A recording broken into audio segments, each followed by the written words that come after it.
teman-teman, kenalkan nama saya Imam Adiansyah, NPM 2022-57-2010-36, jurusan dari Sistem Informasi.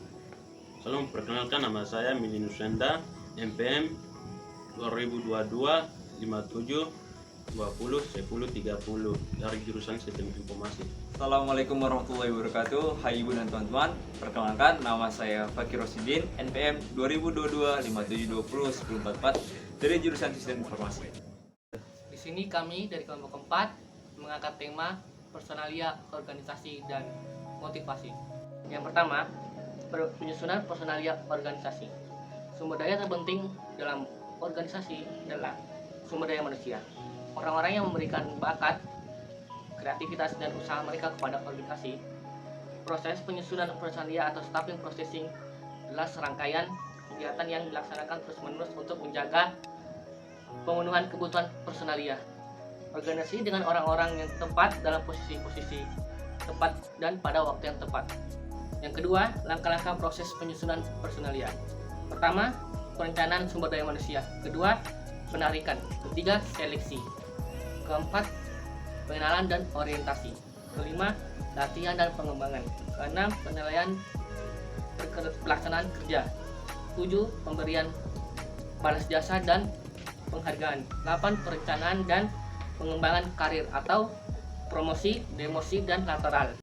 Yang ketiga, penarikan personalia. Penarikan atau rekrutmen adalah serangkaian dan penarikan sejumlah karyawan potensial yang akan seleksi untuk memenuhi kebutuhan-kebutuhan organisasi. Ada cara metode penarikan. Pertama, pengiklanan. Kedua, rekomendasi dari karyawan yang sedang bekerja. Ketiga, penarikan lewat lembaga pendidikan. Keempat, kantor penempatan TK. Kelima, serikat buruh. Dan keenam, penggunaan komputer atau internet. Keempat, seleksi personalia. Seleksi adalah pemilihan seseorang tertentu dari sekelompok karyawan potensial untuk melaksanakan suatu jabatan tertentu. Ada cara prosedur seleksi. Yang pertama, wawancara pendahuluan. Kedua, pengumpulan data pribadi. Ketiga, pengujian. Keempat, wawancara. Kelima, pemeriksaan referensi prestasi. Keenam, pemeriksaan kesehatan. 7, keputusan pribadi. Dan kedelapan, orientasi jabatan. Yang kelima, pemberian kompensasi. Kompensasi adalah pemberian kepada karyawan dengan pembayaran finansial sebagai balas jasa untuk pekerjaan yang dilaksanakan dan sebagai motivator untuk pelaksanaan kegiatan di waktu yang akan datang. Ada cara penentuan kompensasi. Pertama, kesediaan membayar. Kedua, kemampuan membayar. Ketiga, persyaratan membayar. Ada juga bentuk-bentuk pembayaran. Yang pertama, upah harian. Kedua, gaji tetap mingguan. Dan yang ketiga, upah insentif atau bonus dan komisi. Motivasi adalah keadaan dalam pribadi seseorang yang mendorong keinginan individu untuk melakukan kegiatan-kegiatan tertentu untuk mencapai tujuannya.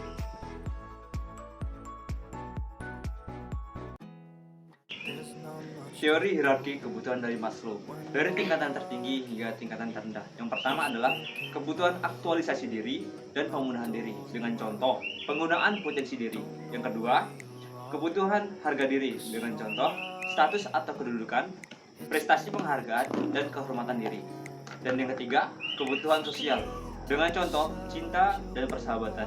Dan yang keempat, kebutuhan keamanan dan rasa aman dengan contoh perlindungan dan stabilitas. Yang kelima adalah kebutuhan fisiologis dengan contoh makan, minum, perumahan, berhubungan suami istri, dan beristirahat. Komunikasi dalam organisasi. Apa itu komunikasi dalam organisasi? Yang pertama, proses pemindahan pengertian dalam gagasan atau informasi dari seseorang ke orang lain, sehingga sering juga disebut rantai pertukaran informasi. Untuk lebih jelasnya, simak video berikut ini. Itu udah happy, bener nggak? Oh itu enggak. Enggak ya, happy memang. Ya? Itu Kamu enggak. happy ya? Dalam arti enggak semua saat setiap kali saya ketawa itu saya selalu bahagia atau happy. Tapi ada saat-saatnya di mana ya bagi saya hidup itu harus dinikmati. Artinya sometimes saya sedih, kadang-kadang saya kecewa, namanya juga manusia. Ada 3 tipe dasar saluran komunikasi. Yang pertama adalah Komunikasi vertikal. Komunikasi ke bawah dari manajemen puncak mengalir ke karyawan bawah. Yang kedua, komunikasi ke atas untuk mensuplai informasi kepada tingkat manajemen atas tentang apa yang terjadi di tingkat bawah. Yang kedua, komunikasi lateral. Komunikasi di antara para anggota dalam kelompok yang saling bekerja sama. Komunikasi yang terjadi di antara departemen-departemen pada tingkatan yang sama. Yang ketiga, komunikasi diagonal, yang merupakan komunikasi yang memotong secara menyilang diagonal rantai perintah organisasi. Hambatan-hambatan terhadap komunikasi efektif. Ada dua hambatan, yaitu pertama, hambatan organisasi, dan yang kedua adalah hambatan-hambatan antar pribadi. Pedoman komunikasi yang efektif. Yang pertama, cari kejelasan gagasan terlebih dahulu sebelum dikomunikasikan. Yang kedua, teliti tujuan sebenarnya setiap komunikasi. Dan yang ketiga, pertimbangkan keadaan fisik manusia keseluruhan kapan saja komunikasi akan dilakukan. Dan yang keempat, konsultasikan dengan pihak-pihak lain bila perlu dalam perencanaan komunikasi.